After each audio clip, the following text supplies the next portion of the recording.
Hey, how you doing? This is Adam Post, publisher of more than 1,000 comic books, and I've been covering DC and Marvel very closely these last few months. DC is going to absolutely destroy Marvel. Marvel is kind of destroying itself. You've probably noticed over the last couple of years and the last few months. At least the box office is reflecting that Marvel is in serious trouble. It's not like the DC movies have recently been doing all that great. Black Adam did not do well. Shazam 2 did not do well.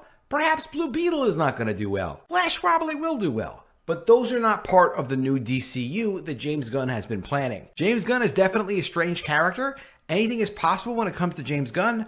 Maybe things won't work out, but I do think things are going to work out. He was just recently interviewed by Rolling Stone, and he explained exactly what you would need to explain if you were going to be serious about developing superhero characters that have their own challenges that are actually evolving throughout the story. He explained it well. This is what you would be doing if you were going to be producing strong content. In addition to that, and I'm not bothered by Ben Affleck not wanting to direct for James Gunn. Ben Affleck had said, he's never going to work with James Gunn for this DCU project because he would not get the creative freedom that he would want. That's actually a positive thing. It's not a negative thing. James Gunn is going to control everything going on with the DCU. We'll see how he does, but I like a lot of what I'm hearing. It's really the ingredients of what's going into the content that you need to look at. It's not so much, did this guy do one weird thing or say one weird thing? He's done and said many weird things, but when it comes to talking about story and characters, that's when your ears have to really open and listen to what people are actually saying, and definitely compare it to what Kevin Feige is saying. I did a video about this just yesterday talking about how Kevin Feige said his focus at Marvel is to produce projects that supposedly hit the cultural zeitgeist, which is incredibly impossible. No one could do that. They did it with Black Panther. Black Identity was very hot when they did Black Panther.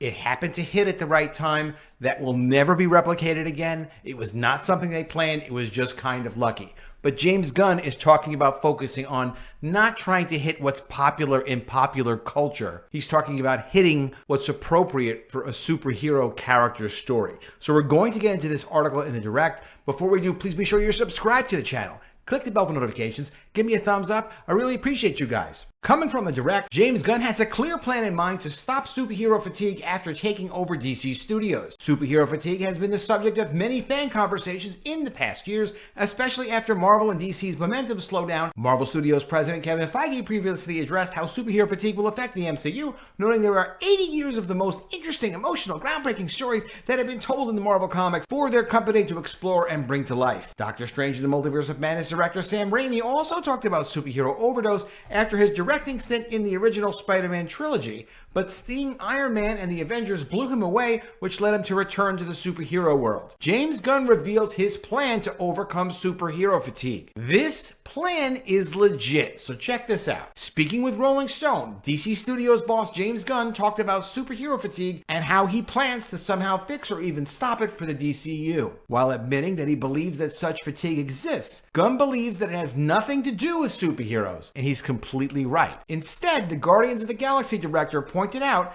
that it all boils down to what kind of stories that get to be told and the central character. I think there is such a thing as superhero fatigue. I think it doesn't have anything to do with superheroes. It has to do with the kind of stories that get to be told, and if you lose your eye on the ball, which is character. It's completely correct.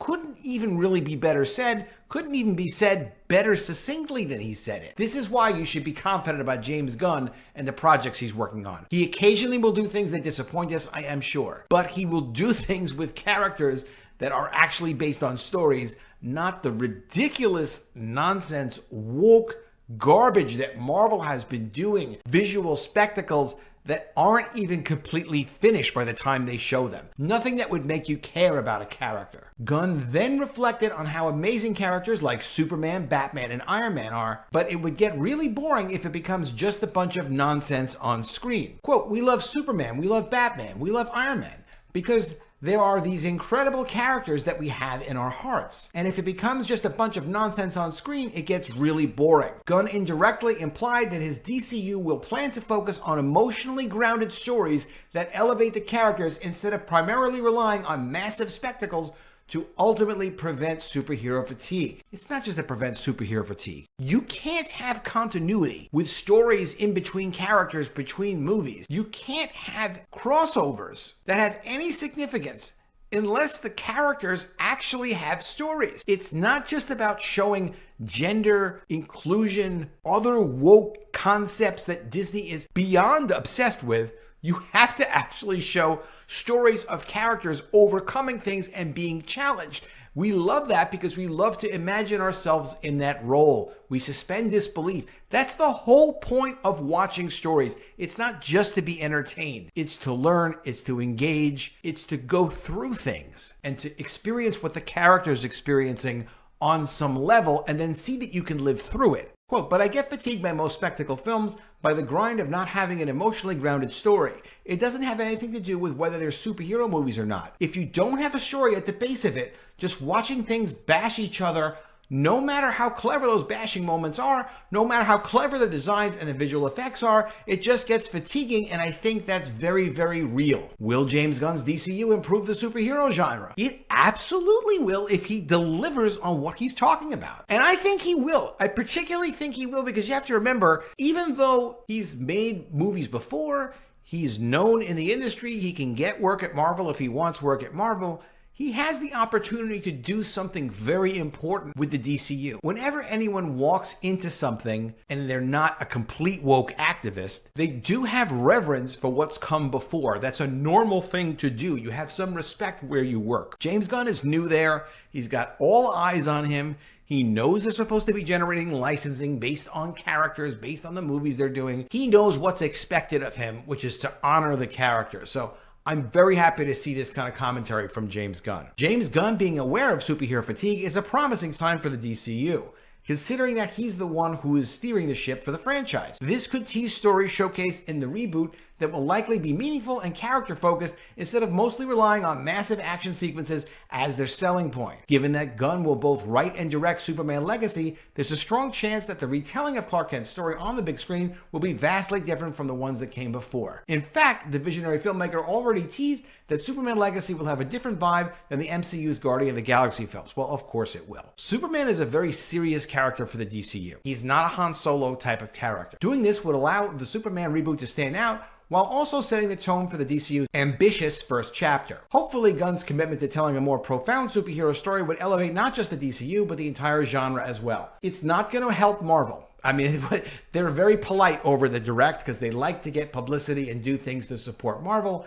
However, it's obvious that Marvel has destroyed the whole concept of what you would do with superhero characters. There really are no characters left at Marvel.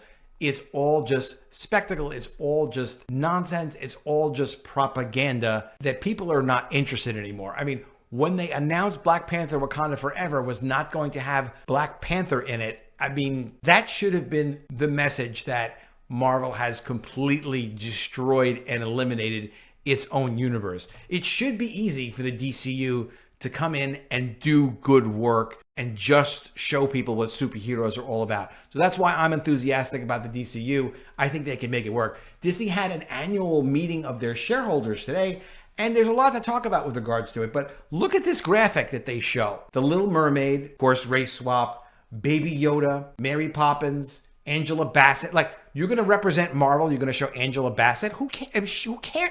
Very nice actor, but who cares about Angela Bassett? That represents Marvel? You own Marvel and you're going to show Angela Bassett? And the Avatar girl or whatever? I mean, what is this? Where's Luke Skywalker? Where's Spider-Man? Where's your other characters? It looks like they just launched and threw a bunch of stuff together. This is Disney. They've been around for 100 years. They acquired Lucasfilm with Star Wars and Indiana Jones and Marvel and Pixar, and this is what they show? Completely ridiculous. Disney has essentially destroyed itself. So as long as James Gunn continues with what he says he's going to do, and I have no reason to think he wouldn't, because again, you cannot do a universe with continuity without focusing on individual character stories. It's completely impossible. There is no such thing. It doesn't tie together. It's not something I would like or not like. There's just no reality into doing it editorially. I've done it. I had Triumphant Comics, which is a science fiction universe. Very difficult to do. We did about 50 issues, and that was the end of the comic industry at the time, so we kind of had to stop. I'll tell you something. It's very, very difficult to do. Everything James Gunn is saying has got me very enthusiastic just for the superhero genre, so that it can at least continue. And I have plans to publish comics again. You will be hearing about it. That is why I do this channel, so that you'll be able to find out what I'm going to be doing for the industry. But in the meantime, thank goodness James Gunn is saying at least the right stuff. Let me know what you think of all this in the comments below. Are you surprised to see Disney destroy themselves? Are you surprised to see Marvel destroy themselves? And are you pleasantly surprised, or maybe you're still skeptical, to hear James Gunn talking about how characters need to have real emotional change, and you need to see the character's story, not just the spectacle? Let me know what you think of that. Do you think that's legit or not? Thanks again for leaving comments. I really appreciate them. I love to see your comments. Please be sure you're subscribed to the channel. Click the bell for notifications. Give me a thumbs up, and I'll see you again with another video. And if I don't see you, I will miss you.